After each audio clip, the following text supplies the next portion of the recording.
po kayo sa isang espesyal na edisyon ng Loco Motion. The Spooky Edition.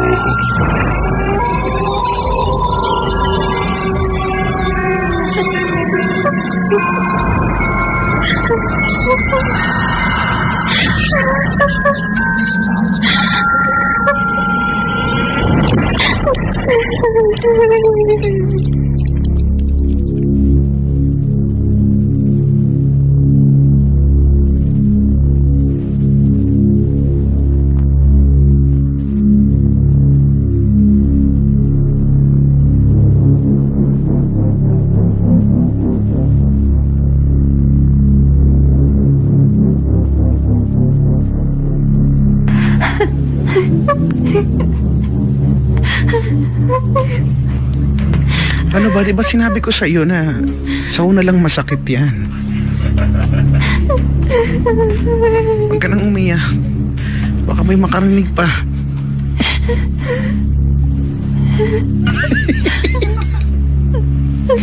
Nahapdian daw siya sa dulot ng pag-ibig.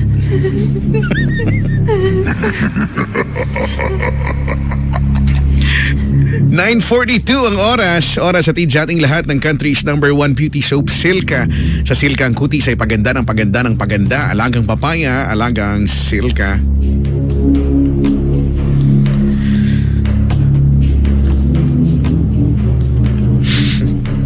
Welcome po sa Locomotion, the Spooky Edition. Spooky! Spooky! Good morning po ha. Magandang umaga sa lahat ng walang kasama ngayon. Iniwan, luhaan, sugatan, di mapakinabangan. Ay, sorry, kanta pala yun. Luhaan, sugatan, di mapakinabangan. Kung alam mo lang.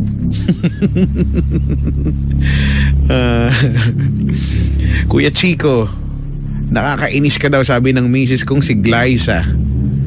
Ginawa mong pang-horror yung opening ng Sailor Moon. Ha? Favorite anime niya yun. Binabati ko ang Complido family at Corpus family, sabi ni Eric Corpus ng Marikina. Ay, good morning po sa inyo ha.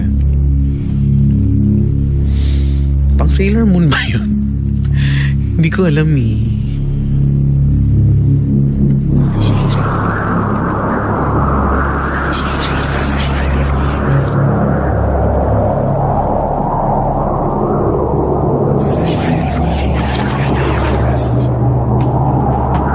Yung mga chismosa, no, nagbubulungan sila.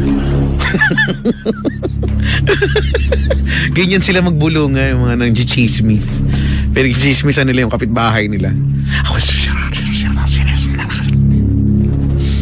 O yan, kung meron kang gustong i-share na spooky story, please i-send mo yan sa aking Facebook page, no?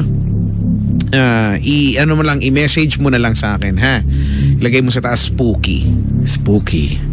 Tsaka ayusin nyo yung spelling kasi nalalagpasan ko pag parang ano ba yan? Parang iba naman yung spelling. Parang ang bastos ng spelling. Yung pala may kwento kayo kasi hindi lang maayos yung spelling. Okay, let's proceed. Ating next story ay galing kay sa Facebook to, no? Galing kay Jasper John. Share ko lang po yung natuklasan ko sa bagong lipat kong school. Yung school yung lumipat. Spooky.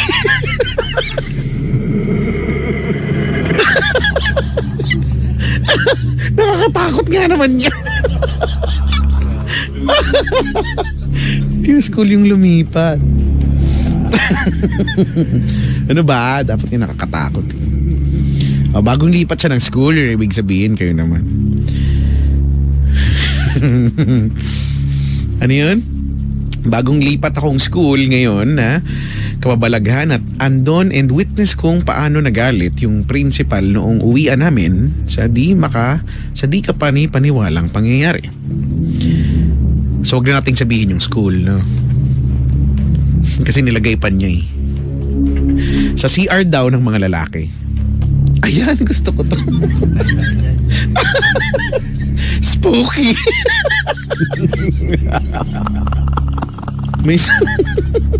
May spooky doon. Sige na nga, seryoso na nga. Sabi niya dito, alam niyo ba kung bakit sira yung isang cubicle sa comfort room ng mga lalaki sa ground floor nung school? Sabihin ko ba, wag na. May mga napagbibintangan ngunit hindi sila umaamin. Pero may aamin nga ba? Tao nga bang may gawa nito? O hindi normal na pangyayari ang may kagagawa nito?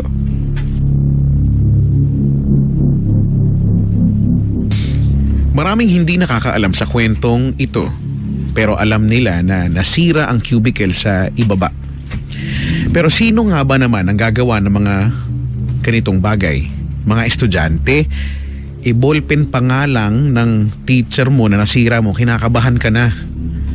Yun pa kayang gamit ng school ang sirain mo ng walang dahilan? Sa bagay, may point yan. Sinira mo CR. Ayoko na, sirain ko yung CR. Ano ba? Huwag tayong magtawanan. Sabi niya, ngayon ay isasalaysay ko na ang totoong nangyari. Ngunit ang mga nagpahayag sa akin, hanep, ang lalalim ang lalim, ay hindi na nagpakilala. Baka daw ibalik ang pangyayari at pagbayarin pa ng school. Sabihin na lang natin na noong nakaraang taon ay may isang pangyayaring katakataka. Natagpuan ng isang empleyado ng school ang sirang cubicle at agad ipinaalam sa principal ang nangyaring. Muntikan pa nga kaming pagbintangan dahil meron kaming klase noong Sabado na yon. Kaunti lang ang tao, mga nagre-remedial lang, kaya lahat kami ay napagbintangan. Agad naman naming tinanggi dahil wala namang lumabas sa amin. Ngunit ang tanong na bumabagabag sa amin ay sino naman ang gagawa noon? Ito ang totoong nangyari. May 3 estudyante ng grade 11, hindi nila tunay na baitang.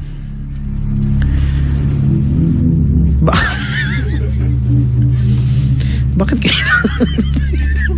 Pwede. Sorry. Kasi naman itong mga to huwag ka nga tumawa dyan. Si Mark, Jacob at si Marie, hindi rin nila tunay na pangalan. Yun, okay lang yun. Okay lang hindi nila tunay na pangalan. Bumaba silang 3 dahil sila ay naiihi. Dumaan sila sa kabilang hagdan malapit sa kantin dahil pauunahin nilang paihiin ang babae, kaya naghintay muna mga lalaki sa labas.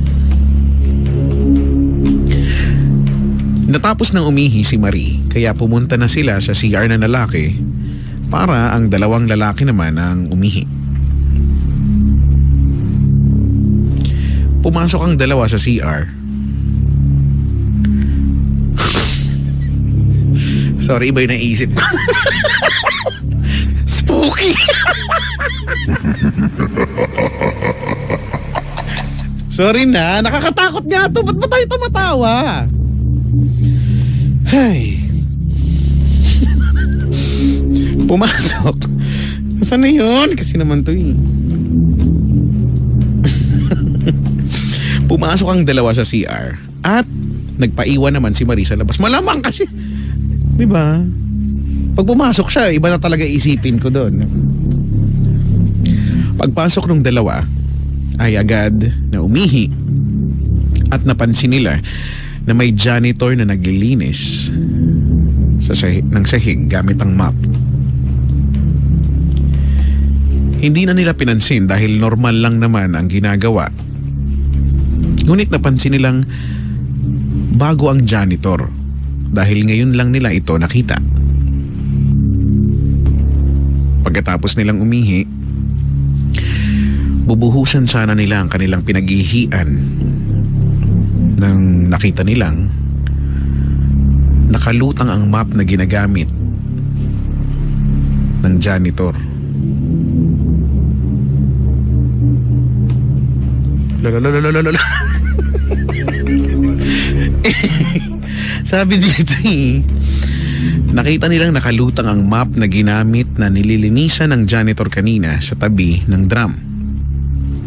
Lumulutang itong parang sumasayaw sa hangin na parang may nakahawak.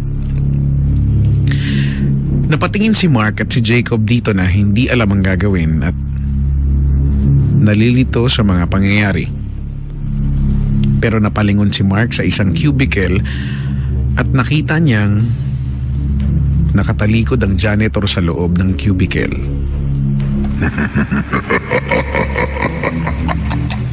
Ang tanong na naisip niya ay bakit nakatalikod ang janitor sa sulok ng cubicle? Baka umiihi. Wala namang humarap. Ay, sorry. Bakit nakatalikod ang janitor sa sulok ng cubicle at bakit nakalutang ang map nito? Ngunit ang nasabi niyang tanong ay, Manong, lumulutang po yung map. Talaga bang matatanong mo pa yun pag nakita mo lumulutang? Pero anyway, baka matapang. Pero hindi umimik ang janitor at hindi man lang nagsalita. Lalong kinilabutan si Mark at napatingin kay Jacob na unti-unting pumapatak ang luha na parang di nakagalaw. Ramdam nila na bumababa ang temperatura sa CR, ibig sabihin lumalamig. Ngunit hindi sila makaalis dahil hindi makagalaw si Jacob. Pero pinilit na hinila ni Mark si Jacob palabas na parang paralisado pa rin. Ngunit habang tumatakbo siya palabas ay nakita niya si Marie na umiiyak. Ngunit matapang si Jacob. Totoo ba itong story? Napagtanto niya na ang janitor na yon ay hindi tao at isang engkanto. Kaya nilakasan niya ang kanyang loob at dali-dali siyang kumuha ng malaking bato. Bato sa likod malapit sa basurahan upang ibato ito. Tignan mo, mabatuhin pa niya. Pag ba nakakita ka ng engkanto, mabatuhin mo ba? Ang tapang mo naman masyado.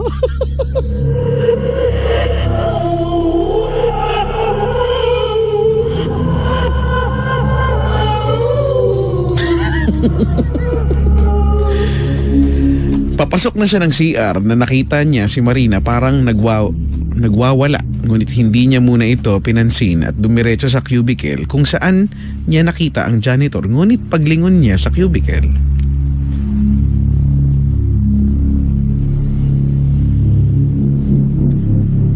bakit puto? Dugtungan natin ay wala na ito.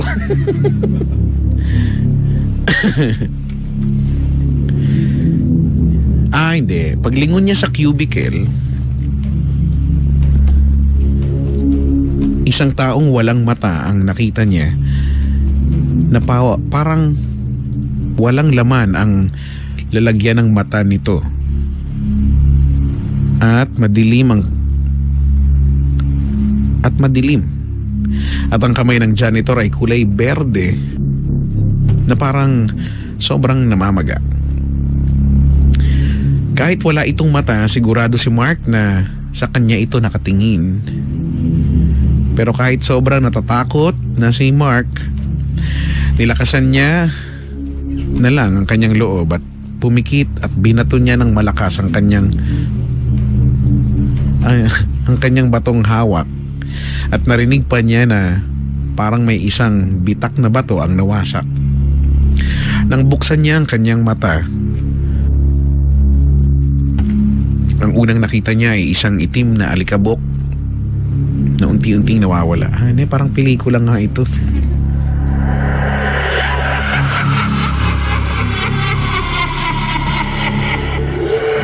Di namalaya ni Mark na nasira niya ang cubicle. Siya pala yung nakasira. Kasi, kaya naman pala, wasak ang kalahati nito at imposibleng mapagtakpan ang pangyayari. Kaya agad siyang lumabas at tumambad ang dalawa na nakatulala. Pero niyaya niya ng mabilisan ang dalawa at umakyat dahil baka maabutan sila ng mga guard o di kaya ng teacher. Kaya nagmadali na silang umakyat at inayos sa mga sarili upang hindi sila mapagbintangan sa mga nangyari.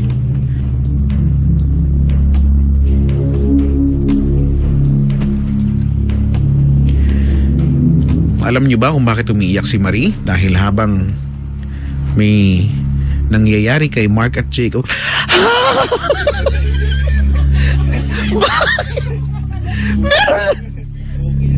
Bakit may nangyari doon?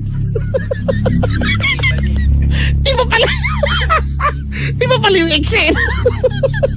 Parang gusto ko rin makita.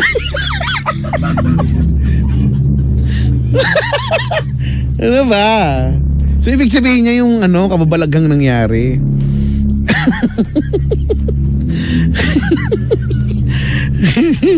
Sabi niya habang may nangyari kay Mark at Jacob, nakita ng isang babae si Marie na bumababa sa hagdan ng first floor. Ang itsura ng babae ay mahabang kuko at kanyang kamay kulay green at wala ring mata. Ang kwento na inyong binasa ay hindi pa sigurado kung totoo. Hanep. O hindi. Pero wala ring matinong eksplanasyon kung bakit nga ba nasira ang cubicle sa CR ng mga lalaki. Naman pala. Sabi hayop yung kwento. Mukhang kwento talaga. Hindi ko alam. Pero promise talaga ha. Lumutang yung map. Kung ako natatakbo na ako, no? Gagawin mo pang batuhin.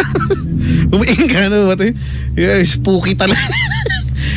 Spooky.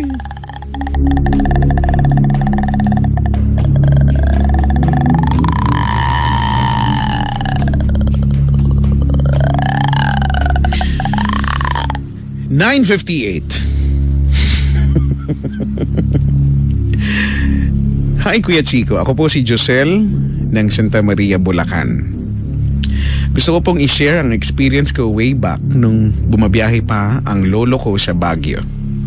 That time ay nasa 4 to 5 years old lang ako. And now I'm 21. Tandang-tanda ko pa ang mga pangyayari na tila misteryo pa rin sa akin hanggang ngayon. Sinama ako ng lolo at lola ko sa Baguio para mag-deliver ng mga lupa. Dump truck ang dala niya sa pagbiyahe kasama kami.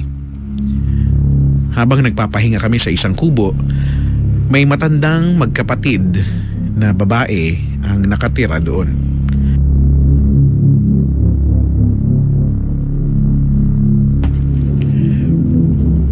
Pinayuhan lang ako ng lola ko na wag akong aalis sa inuupuan ko habang siya ay abala sa paglalaba sa ilog. Habang ang lolo ko ay natutulog dahil sa puyat na inabot sa pagbiyahe. Habang abala sila ay hindi nila namalayan na may pumasok na binatilyo. Nakaputing t-shirt, pati shorts ay kulay puti. Nakayuko lang siya papalapit sa akin at biglang tumabi sa kinauupuan ko. Ang sabi niya sa akin, "Bata, gusto mo bang sumama sa akin?"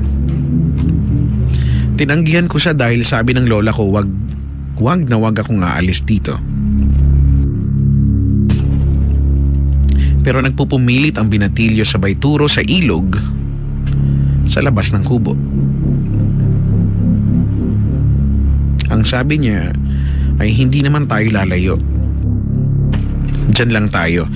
Hindi kita iiwan. Dahil sa sinabi niya ay dali-dali ko siyang sinundan sa ilog. Hindi ko na namalayan na magdamag na pala akong hinahanap ng lola ko. Buong bayan ata na nakatira doon ay tumulong sa paghahanap sa akin. May isang lalaki na nakahanap sa akin. Nasa punong akasya daw ako at mag-isang umiiyak.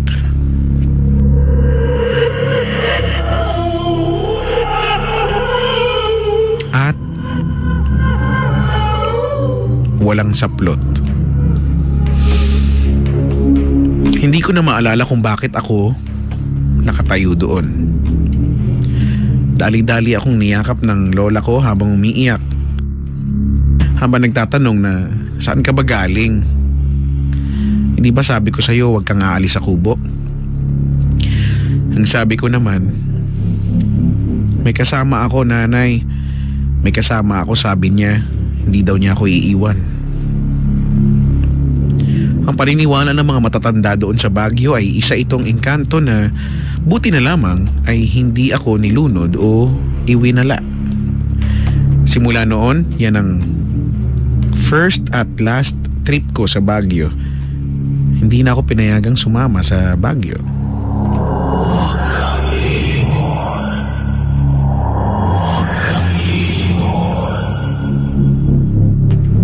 Oo, masakit leg ko, di ako lilingon. 10:02. Bilis naman ang oras. Ay, nako.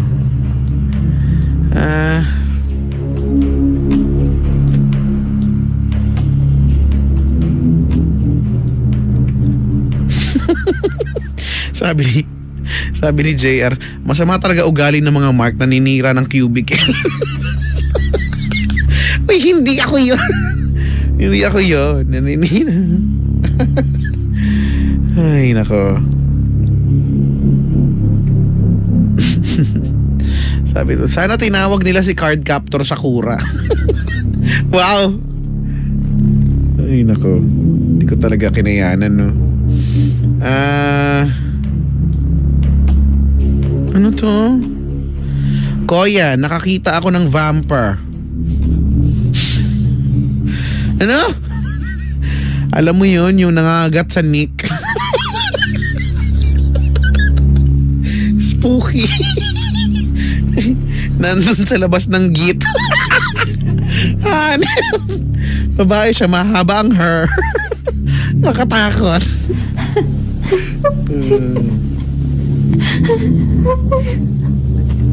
Sabi dito, lesson. Huwag maniniwala sa katagang di kita iiwan. Ay, totoo. Ganyan. Sabi niya, ganyan naman sila. Ganyan naman silang lahat eh.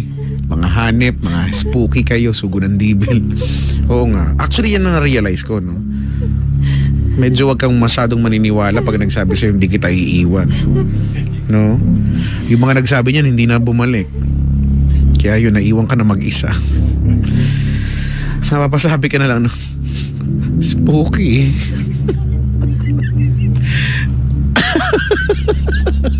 Sabi dito, ano to? Nakakatakot ang kwento, pero mas nakakatakot ang walang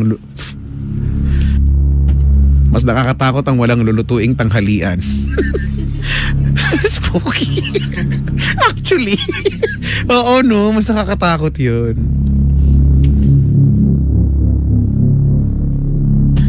Ay, nako. Sabi dito, ano to? Isang gabi, disperas ng fiesta sa kabilang barangay noon. Nagkayayaan kaming magpinsan na matulog sa bahay ng lola ko na noon ay hindi pa nare-renovate. Malaki ang ancestral house namin na ang second floor ay gawa sa kahoy lang. Dahil medyo marami kami, nagpasya kaming matulog na lang sa sala. Nagbaba kami ng 2 kama tapos saka kami nahiga. Dahil hindi kami makatulog, nagkwentuhan muna kaming lahat hanggang sa dalawa na lang kami ng pinsan/best friend ko ang naiwang gising. That time, hindi ko pa alam na tulog na yung iba. Tumagilid ako sa kanila habang nagte-text. Akala ko nagte-text lang din sila. Maya-maya, may naramdaman ko na gumagalaw yung kama. Yung parang may tumatalon-talon sa kama. Napalingon ako sa likod ko. Laking gulat ko nang makitang tulog na silang lahat. Sa sobrang takot ko, natulog na lang din ako. Spooky.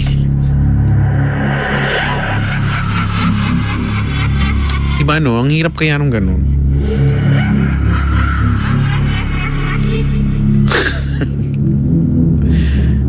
Pero tama, mas nakakatakot yung wala kang lulutuin. Mas nakakatakot yung pag-uwi mo ng tanghali. Na yan ang ulam. Wala pang luto. Yun yung nakakatakot talaga. Hindi ko talaga kaya yung ganyan. 10:06. We'll be back with more of the spooky stories. At saka kuha naman tayo ng mga caller, no? Totoo na to, promise. Sa 7212429. Bibreak lang ako. Tapos bago tayo magkwentuhan ulit, something from Daryl Ong, Brian McKnight, Trick Sagreto, Lisa Loeb, Nina, at marami pang iba. Ito lang yan sa spooky edition ng Locomotion.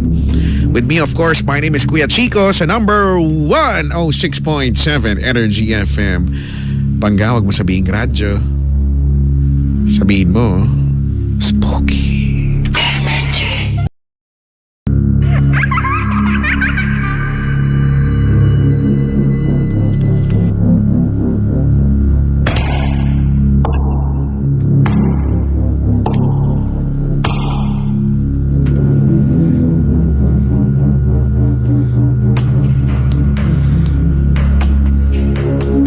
Natin. It is now 10:39. Spooky. Oras atid sa ating lahat ng Petron. Brought to you by Petron. In English ko lang. Hello po sa mga taga-Petron. Good morning. Kuya Chico, tanong ko lang, bakit lahat ng mga nakakakita ng multo laging nakasuot na color white or black? Di ba pwedeng naka-jersey naman? Or naka-jacket na pink? Oo nga. In fairness, no? Ba't ganon? Actually, tanong ko na din yan. Bakit lahat na lang ng nakakakita, sabi, no, ng multo, at sa mga kwentong nababasa natin, no, naririnig natin o napapanood natin, lagi nakaputi? So, what's with the color white? Kaya kadalasan white, no? Totoo naman to. Bakit totoo yung tanong na bakit hindi, wala bang multo naka-jersey, no? Halimbawa, no, diba, mahilig mag-basketball, ganyan, na deads. Hindi siya naka-shoot na deads. Spooky. Diba? O kaya naka-jacket na pink, no? Bakit? Ba't puro puti na lang? Tapos pagka itim, diba, yung mga black lady daw, masama loob, diba? Lahat ba ng masama loob na itim? Malay mo, diba, naka orange. Galit na galit. Ay nako. Welcome po sa final stretch ng Locomotion, the spooky edition para sa araw na to. O nga, no, na-realize ko na na medyo bitin yung oras natin, no? Kasi kayo Anyway, bago tayo mag-proceed sa ating final stories for today, alam niyo ba, may isa talagang bagay na hindi talaga nakakatakot talaga to. Oo, based on experience talaga. Sobrang nakakatakot talaga nito yung papasok ka. Tapos bago ka pumasok, 'di ba? Usually, well, syempre maliligo ka, 'di ba? Wala namang something dun sa sa CR namin. Okay naman. Pero nakakatakot kasi kapag umalis ka ng bahay nyo na hindi ka pa nakakainom ng Jim's Cafe Clara Coffee Mix El Maca. Bakit? Nakakatakot naman talaga yon. Sobra, ay nako be, nakakatakot talaga yung part na yan. Kasi hindi ka magkakaroon ng sapat na energy para sa gagawin mo. No? Kung anong gagawin mo man. Yung mga nagtatrabaho, no? Lalo na yung mga night shift, no? Ganyan. Okay, basta yung mga puyat ka, o dapat uminom ka ng Jim's Cafe Clara El Maca. Kasi ito may maca extract na talagang pack na pack, no? Nasa listahan to ng yung maca extract nasa listahan ng tinatawag na superfoods na nagtataglay ng essential amino acids. No, nasabi nga si Kapitan, hinahanap ninyo ni nakabaon sa buhangin kasi nagdagat. Sabi nga ni Kapitan, at ito nakabisado ko na nga, meron siyang essential amino acids na nagpapaganda ng cellular function sa katawan, binabalanse ang hormone, pinasisigla ang fertility ng lalaki at babae, at meron ding calcium na nagpapatibay ng buto at tumutulong sa pagbuo ng muscle. May saponins terpenoids na nakakatulong sa pagpapalabas o pag-expel ng plema. Diba? Maganda to. At nakakatulong sa pagpapalakas ng immune system na may anti-inflammatory and anti-parasitic effect. And of course, may fiber na nakakatulong sa normal na pagdumi. So dito ka na sa Jim's Cafe Clara Coffee Mix El Maca. Coffee just got hotter. Available in leading supermarkets, convenience stores, and drugstores.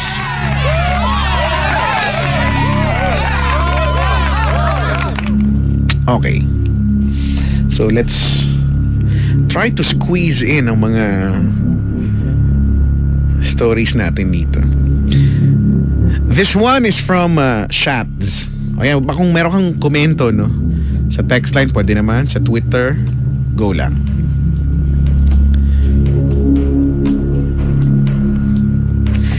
Yung office building namin, open secret na haunted na talaga. In fact, even the director may na-encounter na. So, pinabless niya yung buong building. Nangyari ito nung third day ko pa lang sa work. At wala pa akong alam sa mga haunted stories.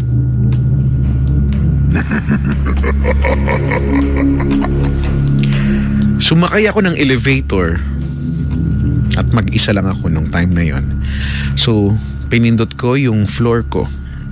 Tapos, huminto siya sa 4th floor at bumukas. At ang tagal niyang nakabukas. Wala namang pumapasok. So, pinress ko yung close para sumara na yung door ng elevator. Pasara na yung door nang nag-open ulit. So, inisip ko may nag-press sa labas. So sabi ko, up, dahil paakyat ako para sumakay na sana. Pero wala pa din. So sumilip na ako sa labas, pero hindi ako lumalabas ng elevator. Inuwang ko lang yung katawan ko. To my surprise, it's a vacant floor.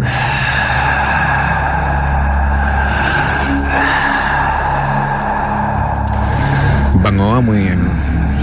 Amoy kalamansi scent. Bango ng hininga, ha?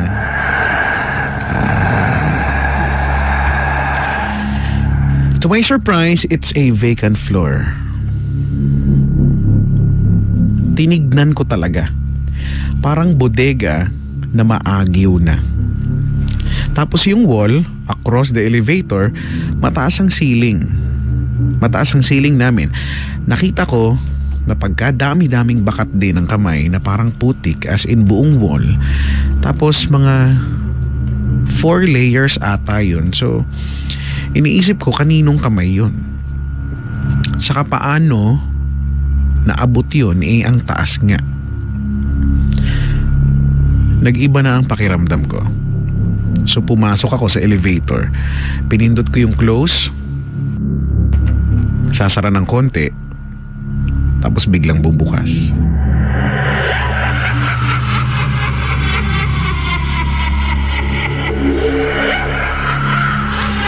Censored kasi yung elevator namin. Pag may nag-block sa pinto ay bubukas ulit. Well, I guess lahat naman ng elevator yata ay ganyan, di ba? So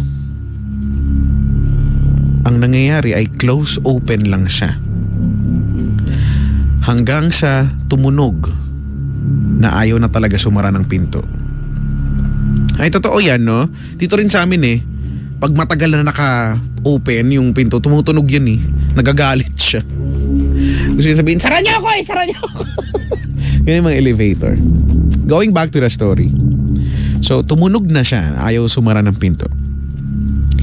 Sa likod ng elevator ay salamin. Hindi na ako makatingin doon kasi feeling ko may nakikisakay. I'm getting frustrated. Paano ako aalis doon? Alam ko may stairs at fire exit. Pero hindi ko alam kung open ba yun. So I stayed sa loob ng elevator. Wala akong dalang cellphone. So pinindot ko uli ang close. Tunog lang ng tunog yung sensor. Hanggang sa naisip ko, pipindutin ko na yung alarm and yung voice speaker to ask for help. I was about to press it nang biglang sumara ang pinto. So pagbalik ko sa office, casual lang ako. I said to my office mates, wala pala occupants ang 4th floor. Nagtinginan sila. At ang sabi, paano mo nalaman? So sinabi ko na bumukas yung elevator Ang tagal ko nga doon, kala ko trapped na ako doon. Natakot sila, sabi nila hindi daw bumubukas ang elevator doon. Sabi ko ang tagal ko nga doon. Dapat nga mag-stairs na ako, ayaw sumara ng pintuan Sabi nila, buti daw ay hindi ko ginawa. Nakapadlock daw ang mga fire exits at stairs doon. Bawal daw pumasok doon.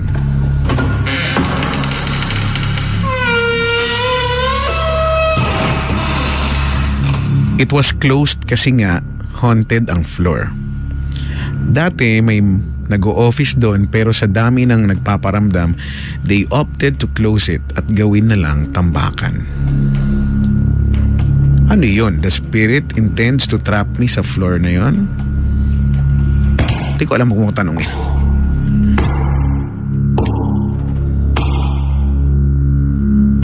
Ooh, spooky. Spooky! Diba hello po sa mga nasa opisina ngayon. At mag-isa lang kanina mag-isa lang ako sa elevator Tapos napasabi ako sa sarili ko, okay lang, sanay naman akong mag-isa lagi. Spooky. Ay.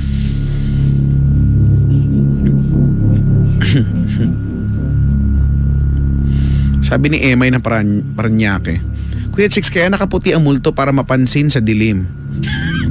Sa bagay. At mapatunayan ang linis ng laban nila. Hanep. Ano ba to? Binabad ba muna nila? Dapat ganun. Ay nako. O siya, ano na natin to, isagad-sagad na natin, no? Kuya Chico, galing to kay Rog. Nangyari ito noong 2013 pagkatapos namin lumipat ng bahay sa Marilao, Bulacan. Madalas kami mag-away ng misis ko sa hindi malamang kadahilanan. Eh di para kayong tanga. Nag-aaway kayo nang hindi nyo alam kung anong dahilan. Ano yan? Ma, mag-away tayo! Mag-away tayo! Sige, ano bang gusto mo? Ganon pa kayo mag-away. Parati din kami kapo sa pera at may isang beses pa na naaksidente ang nag-aalaga sa anak namin at nabalian ng buto at nararapat siyang dalhin sa orthopedic para magamot. Nabanggit niya na bigla daw sumigaw ang anak namin kaya siya nagpanik at nadulas. Pero ang sabi naman ng anak namin ay hindi naman niya yun ginawa. Isang araw bago mangyari ang aksidente, habang naghahanda ng almusal ang asawa ko ay biglang tumunog ang laruan ng anak namin nang wala namang gumagalaw nito. Ang tunog nito ay parang sirena ng ambulansya. Hinanap ng misis ko ang laruan, ngunit nang i-check niya ito ay wala pala itong baterya.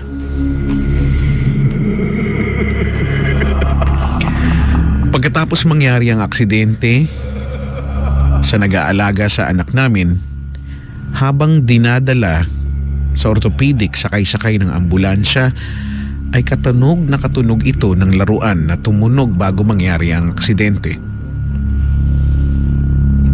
Napag-alaman namin na sa pamamagitan ng isang albularyo na ang bahay pala na nilipatan namin ay may naninirahan na isang matandang babae na may malungkot na nakaraan.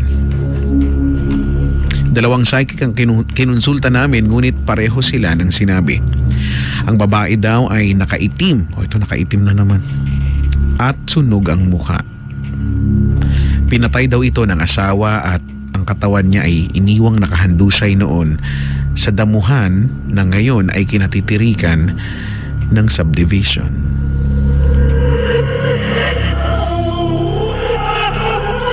May sabi-sabi pa na lahat daw ng bagong lipat sa block namin ay pinagpapakitaan ng babaeng maitim na packing tape na ito at nagdadala ng malas at sakit. Salamat po sa pagbasa, Kuya Chico.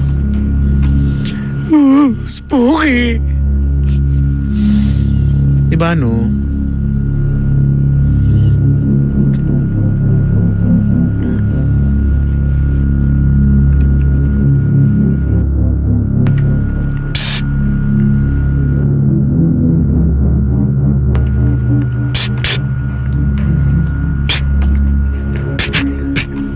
Yan yung tunog pag naglalaro kami ng water gun. Wala naman sumisit-sit eh. Di ba ganyan? Nakakamiss kaya maglaro ng water gun. 5 more minutes before 11. Ito sinend, no?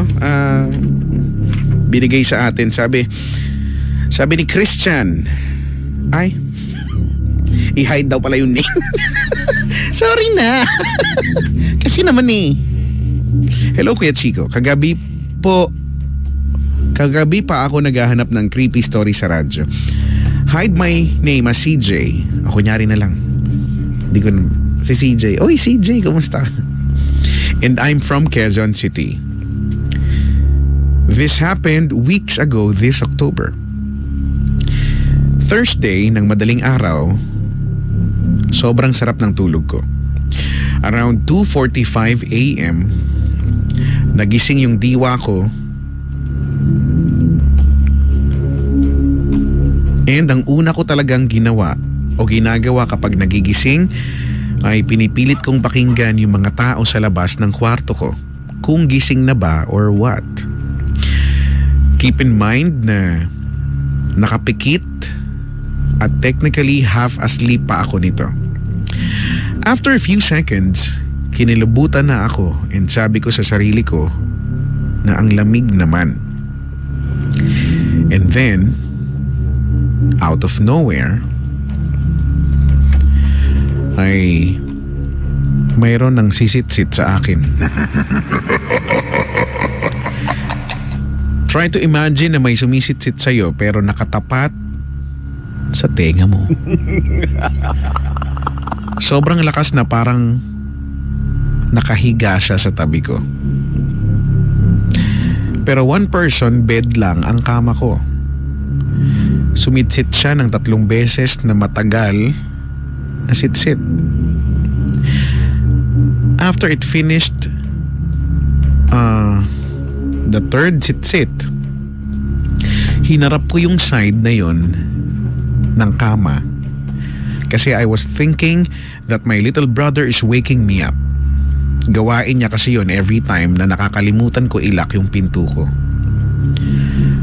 Humarap ako sa side na yon, sabay ng pagdilat ko at tumingin agad sa pinto, only to find out na nakasara at nakalak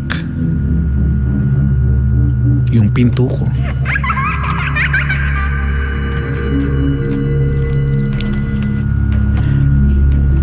As I stare sa pinto, merong isang shadow na parang tao na nag-disintegrate. Hi Hanep, nag-disintegrate. Nag-disintegrate sa wall sa gilid ng pinto. Lahat yata ng buhok sa katawan ko nagsitayuan na. Ay, buhok lang. Naglakas loob akong tumayo at buksan ng ilaw. Hindi na ako natulog ng gabing yon at bangag akong pumasok sa swimming class namin that day.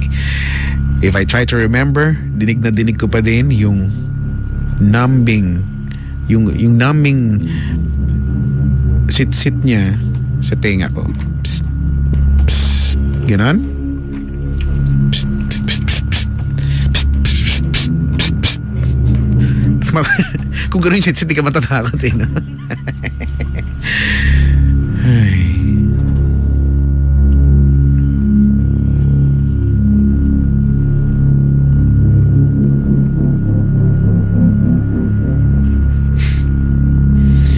Ano to?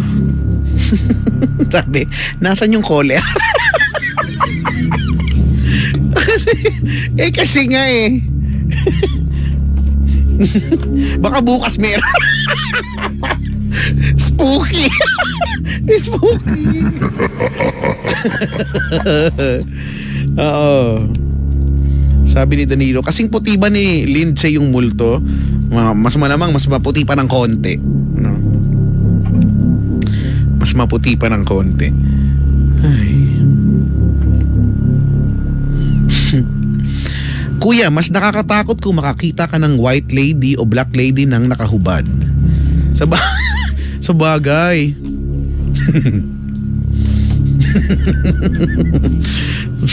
Oo nga no, paano ko nakahubad? Matatakot ka ba? O pagkakita mo, ay, sorry. Ganun ka ba? No? Sabi niya, multo ako. No. Don't me. Ay. Kaya nakaputi kasi white yung last na damit nila sa burol hanggang mailibing. Try mo pagsuotin ng jersey sa burol kung ganoon din sila magmulto.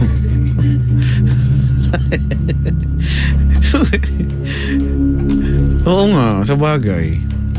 Kuya Chico, bakit lahat ng white lady, black lady, or red lady mahahaba ang buhok?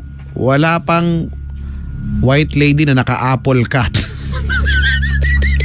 or naka-ponytail. Oo nga. Ano, ang ganda siguro naka-apple cut. Tapos define yung curve. Ay, spooky.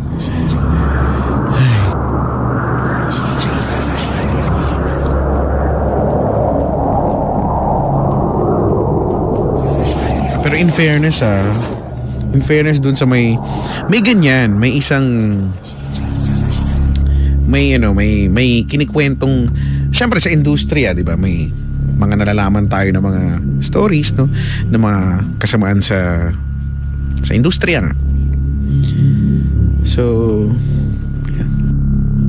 Sa isang malaking network, siguro naman alam nyo na to, no? Sa isang malaking network daw na may nangyaring trahedya before, di ba? May nangyaring trahedya. So parang katulad nitong yung sa kinuwento, yung sa binasa natin, meron dong floor. So hindi ko lang sigurado kung anong floor. Na natatakot silang lahat doon sa floor na yun kasi walang ang tao doon. So parang doon yata nilagay, doon daw nilagay yung mga gamit, no, nung dating show na kung saan may trahedyang nangyari. So every time daw na, so dapat supposedly walang hihinto dun sa floor na yon kasi wala namang pipindot from that floor, di ba?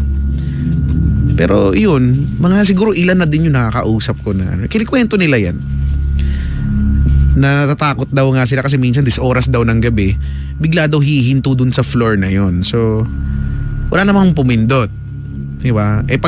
Pagbukas daw ng elevator, syempre madilim, yung walang tenant, walang occupant dun sa floor. So ganyan. Di ba? Ang elevator naman hindi naman yan sasara, hindi bubukas tapos sasara agad, di ba? May ilang seconds yan bago sumara. So yun. Lagi daw hanggang ngayon yata ganun pa rin. Sabi ko, ba't kasi doon nilagay yung mga gamit? Wala. Hindi na nila. Ay naku. Sabi ito, hala, baka kung ako yan, naihina ako sa pagsit-sit. Kung gano'n yung sit-sit, maiihi ka talaga. Sabi ito, short horror story.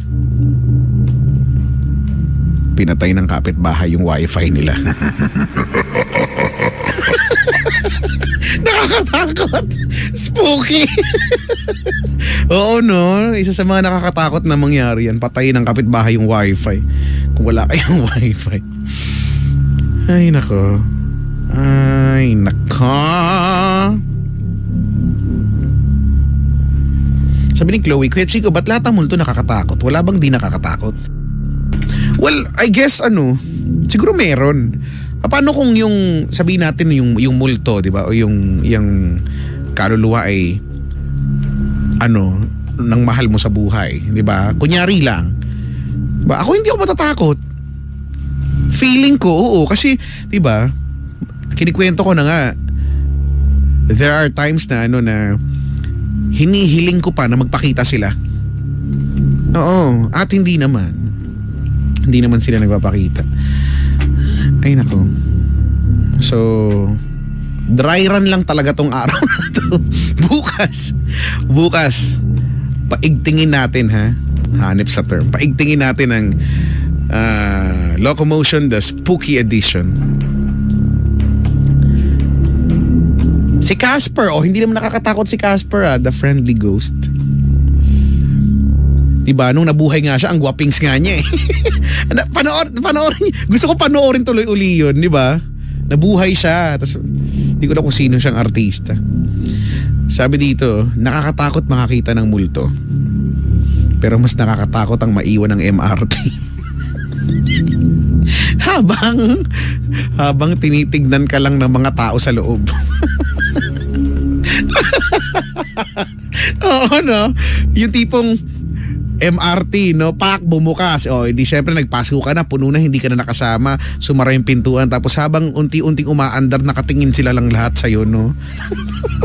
Parang nakakaawa sa pasarili, no? Spooky. Ay. Ay, nako. Bahala kayo. 11:06 na. Overtime na tayo.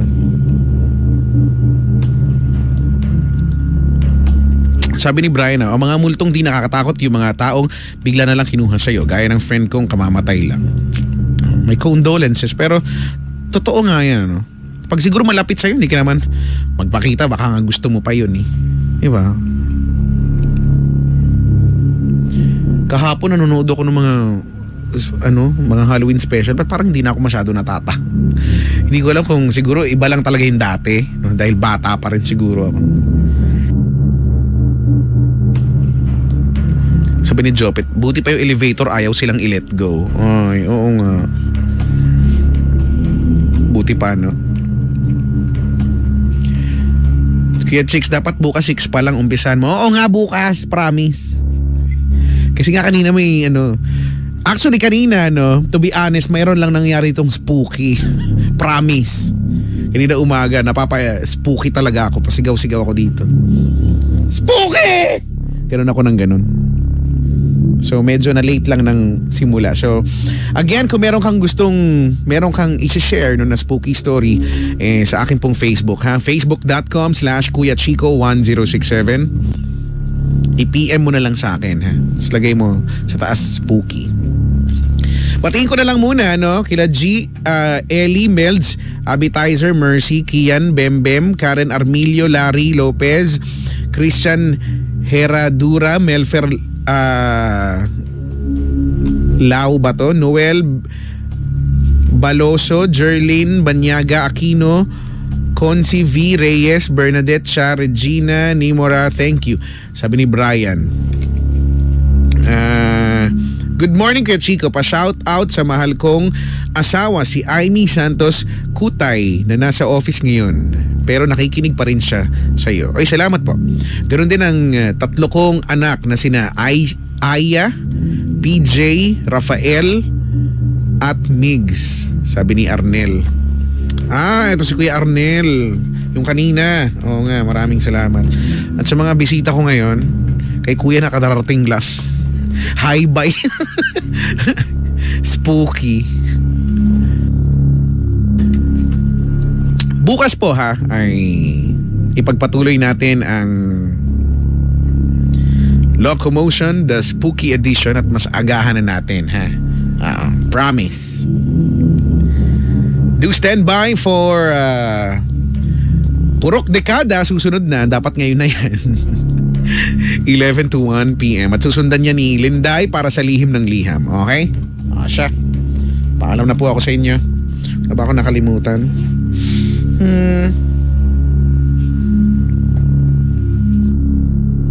Si Arnold ay nakikinig sa atin. Good morning. Maraming thank you sa Top O. Ang Topical Oxygen Supplement, gamitin nyo para mapasabi kayong spookingly refreshing. Ganon. Kailangan may spooky. Habang belated happy birthday kay Vanessa, na nagre-request ng replay daw sa gabi. Oo nga. Oy, belated happy birthday. Manlibre ka na, dali. Siya, paalam na po ako. Until then, this has been Locomotion, the Spooky Edition. And this has been your DJ. My name is Kuya Chico, now saying goodbye. Take care. Have a great day ahead of you. And spooky. You go far. Just keep it right here on Energy FM. Leaving you now with something from Brian McKnight and a song called Back at One. Panggawag mo sabihing radyo. Sabihin mo. Bye-bye.